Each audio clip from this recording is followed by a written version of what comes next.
চাউল বিক্ৰী হোৱা ঘটনাক লৈ এতিয়া ন তথ্য পোহৰলৈ আহিছে, বিস্ফোৰক তথ্য পোহৰলৈ আহিছে।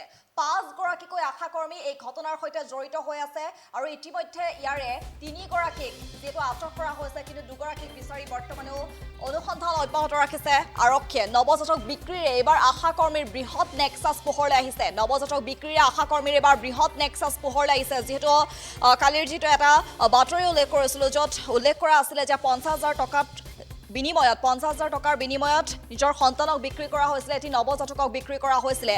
আৰু সেই ঘটনা সন্দৰ্ভত যিহেতু আৰক্ষীয়ে তীব্ৰতাৰে তদন্তৰ অব্যাহত ৰাখিছিল আৰু সেই তদন্তৰ আওতাত ইতিমধ্যে যিহেতু সেই নৱজাতকটিক উদ্ধাৰ কৰা হৈছে, তাৰ সমান্তৰালকৈ এই ঘটনাৰ সৈতে 5 গৰাকীকৈ আশাকৰ্মী জড়িত হৈ আছে বুলি জানিব পৰা গৈছে। নৱজাতক বিক্ৰীৰে এইবাৰ আশাকৰ্মীৰ বৃহৎ নেক্সাছ পোহৰলৈ আহিছে।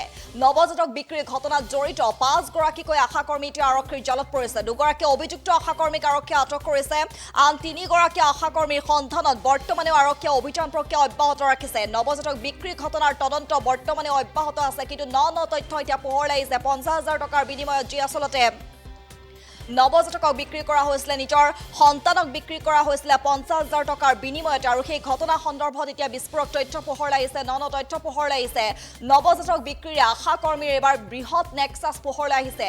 50,000 টকাৰ বিনিময়ত যি নৱজাতকক বিক্ৰী কৰা হ'ল, সেই ঘটনাৰ সৈতে 5 গৰাকীকৈ আশাকৰ্মী জড়িত হৈ আছে। নৱজাতক বিক্ৰীৰ ঘটনাত জড়িত 5 গৰাকীকৈ আশাকৰ্মী জড়িত হৈ থকাৰ অভিযোগ উত্থাপন হৈছে, আৰু ইয়াৰে 2 গৰাকী অভিযুক্ত আশাকৰ্মীক ইতিমধ্যে আৰক্ষীয়ে আটক কৰিছে, আন 3 গৰাকী আশাকৰ্মীৰ সন্ধানত আৰক্ষীয়ে অভিযান প্ৰক্ৰিয়া অব্যাহত ৰাখিছে। নৱজাতক বিক্ৰীৰ ঘটনাৰ তদন্ত প্ৰক্ৰিয়া বৰ্তমানে অব্যাহত আছে, কিন্তু তাৰ মাজতে এতিয়া ন তথ্য পোহৰলৈ আহিছে, বিস্ফোৰক তথ্য পোহৰলৈ আহিছে। যিটো উল্লেখ কৰিছোঁ, শিৱসাগৰ অসামৰিক চিকিৎসালয়ৰ সন্মুখৰ পৰাই বিক্ৰী কৰা হৈছিলে, এটি নৱজাতক শিশুক বিক্ৰী কৰা হৈছিলে, আৰু অৱশেষত সেই শিশুটি উদ্ধাৰ কৰা হৈছে।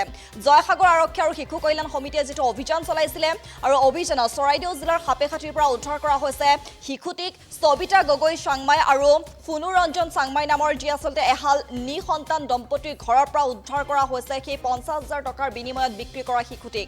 ধনৰ বিনিময়ত প্ৰীতি গগৈ নামৰ মহিলাগৰাকীয়ে তেওঁৰ মাতৃ ভানু গগৈ, বয়েক জানমণি গগৈ, 2 গৰাকী আশাকৰ্মীৰ সহযোগত যিহেতু সদ্যজাত শিশুটি বিক্ৰী কৰিছিলে বুলি জানিব পৰা গৈছে। অন্যহাতে এই ঘটনাৰে জড়িত হৈ আছে 5 গৰাকীকৈ আশাকৰ্মী।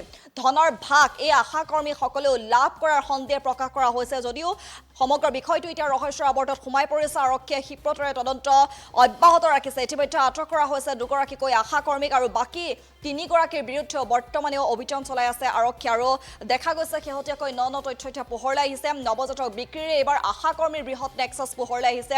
50,000 টকাৰ বিনিময়ত যি আচলতে শিশুটিক বিক্ৰী কৰা হ'ল, নৱজাতকটি বিক্ৰী কৰা হ'ল, সেই নৱজাতকটি উদ্ধাৰ কৰা হৈছে। তাৰ সমান্তৰালকৈ ন তথ্য এতিয়া পোহৰলৈ আহিছে। নৱজাতক বিক্ৰীৰে যি আশাকৰ্মীৰ বৃহৎ নেক্সাছ সেয়া পোহৰলৈ আহিছে। 2 গৰাকী অভিযুক্ত আশাকৰ্মীক বৰ্তমানেও জেৰা চলাই আছে আৰক্ষীয়ে, আৰু আন 3 গৰাকী আশাকৰ্মীৰ সন্ধানত বৰ্তমানেও আৰক্ষীয়ে অভিযান প্ৰক্ৰিয়া অব্যাহত ৰাখিছে।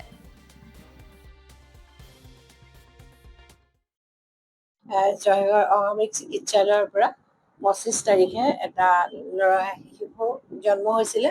ল'ৰাটোৰ সাপেখাতি অঞ্চলৰ এটা পৰিয়ালে ল'ৰাটো ইয়াৰ পৰা কিনি লৈ গৈছে বুলি আমি গম পালোঁ। গম পাই পেলাই শিৱসাগৰ থানা, জয়সাগৰ আৰক্ষী চকী আৰু শিশু কল্যাণ অফিচৰ যৌথ সহযোগত আমি সাপেখাতিৰ পৰা কালি কেঁচুৱাটো উদ্ধাৰ কৰিব পাৰিছোঁ। ল'ৰাটো সাবিত্ৰী গগৈ চাংমাই ঘৰৰ আৰু ফুনু ৰঞ্জন চাংমাই ঘৰৰ পৰা আমি উদ্ধাৰ কৰিছোঁ। উদ্ধাৰ কৰি আমি তাক যিটো আমাৰ আছে চেণ্টাৰ, তালৈ প্ৰেৰণ কৰিছোঁ। এই কাৰ্যটোত মানে আমি 5 গৰাকী আশাকৰ্মীৰ ভিতৰত 2 গৰাকী আশাকৰ্মী আমি আটক কৰিবলৈ সক্ষম হৈছোঁ, আৰু 3 গৰাকী আমি আশাবাদী আজিৰ ভিতৰত আমি তেখেতলোকক আটক কৰিব পাৰিম। জয়সাগৰ আৰক্ষী চকীয়ে আশাগৰাকী যিগৰাকীয়ে পইচাৰ লেনদেনত প্ৰথম প্ৰেগনেণ্ট হৈ থকাৰ পৰা তেখেতে সহযোগ কৰিছিলে পৰিয়ালটোৰ লগত কেঁচিয়াতে যেতিয়া দিছিল আমি গম পাইছিলোঁ। ইগৰাকী আশাই আমাক কৈছিলে, ফোন নাম্বাৰ এটা দিয়া আছিলে। কেঁচুৱাটোৰ আইতাকৰ হাতৰ পৰা আমি ফোন নাম্বাৰটো লৈছিলোঁ। আশাগৰাকী লৈ পেলাই আমি কালি যৌথভাৱে সেই সাপেখাতি এটা ভিতৰুৱা অঞ্চলৰ পৰা কেঁচুৱাটো উদ্ধাৰ কৰিছোঁ। আশাগৰাকী শিৱসাগৰৰ মনোৱাৰা বেগম হ'ল হাতীপোখ অঞ্চলৰ তাৰ আশাকৰ্মী, আৰু ইগৰাকী হ'ল ৰেশ্মা তাঁতী, তেখেত হ'ল নাজিৰাৰ, আৰু ইগৰাকী আমি তাৰে হয়, নাজিৰাৰে হয়। কিমান টকাৰ মানে আমি আগতে ইয়াৰ তেওঁলোকে কোৱা মতে আমাক ৭৫,০০০ বুলি কৈছিলে, কিন্তু কালি পৰিয়ালটোৱে কোৱা মতে আমাক ২৫,০০০ বিক্ৰী হ'ল। কিন্তু সেই ২৫,০০০ নহয়, প্ৰতিগৰাকী আশাই এটা অংশ পাইছিলে, বেলেগ বেলেগ অংশ পাইছিলে। পৰিয়ালটো ২৫,০০০, তেখেতৰ নবৌৱেকৰ হাতত ২৫,০০০ টকা এটা দিয়া বুলি আমাক সদৰি কৰিছে। হয়, এই পৰিয়ালটো আমাৰ যিকোনো খবৰৰ বাবে যোগাযোগ কৰক 7099017330 লগতে 7099017110 নম্বৰত।